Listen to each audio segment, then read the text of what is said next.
শুক্লা চেৰপাং সমষ্টিৰ অন্তৰ্গত সীমান্ত বড়ো নামৰ এজন ছাত্ৰৰ ঘৰলৈ আহিছোঁ।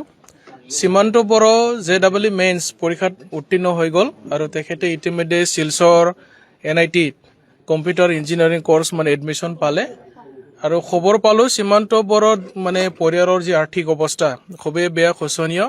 দেউতাকে এটা কোম্পানীত হাজিৰা কৰে, গোটেই খৰচটো দেউতাকে বহন কৰিব নোৱাৰে। মাতৃগৰাকী ইতিমধ্যে কৈছে বিভিন্ন জনৰ পৰা ধাৰ লৈ ল'ৰাজনক এডমিশ্যন দিলে।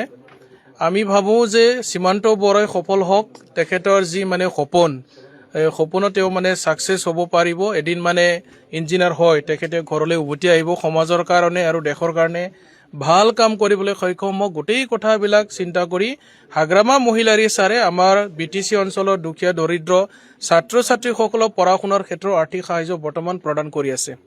আজি শুক্লা চেৰপাঙলৈ আহি খুব ভাল লাগিল যে দুখীয়া দৰিদ্ৰ এজন ছাত্ৰক আমি সহায় কৰিবলৈ সক্ষম হৈছোঁ আৰু হাগ্ৰামা মহিলাৰী ছাৰে বৰ্তমান পাৰ্টি ফাণ্ডৰ পৰা আৰু আমাৰ শুভাকাংক্ষীসকলৰ পৰা তেনেকুৱা ধন সংগ্ৰহ কৰি আমাৰ দুখীয়া দৰিদ্ৰ ছাত্ৰ ছাত্ৰীসকলক তেওঁ পঢ়াই আছে।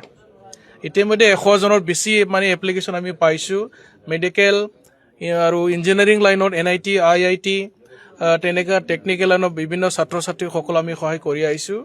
আৰু হাগ্ৰামা মহিলাৰী ছাৰৰ এটা সপোন আছে যে আমাৰ BTC অঞ্চলৰ পৰা মেধাৱী ছাত্ৰ ছাত্ৰীসকলে যাতে পিছ পৰি ৰৈ নাযায়, তেখেতসকলে উচ্চ শিক্ষা গ্ৰহণ কৰক, তেখেতসকলে আগুৱাই যাওক, তেখেতসকলে আমাৰ কাৰণে ভাল কাম কৰক, সমাজৰ কাৰণে ভাল কাম কৰক। আমাৰ মাজৰ পৰা ডক্টৰ ইঞ্জিনিয়াৰ হোৱাটো হাগ্ৰামা ছাৰে বিচাৰিছে আৰু ইয়াৰ কাৰণে বিভিন্ন ধৰণৰ সহায়ৰ হাত তেখেতে আগবঢ়াই আছে। আমি কেন্দ্ৰ কমিটিৰ পৰা মোৰ উপসভাপতি দুগৰাকী আছে, কাষ্টম বসুমতাৰী, প্ৰহ্লাদ ব্ৰহ্ম আৰু আমাৰ পেৰেণ্ট বডি ৰাজু বৰাল ডাঙৰীয়া।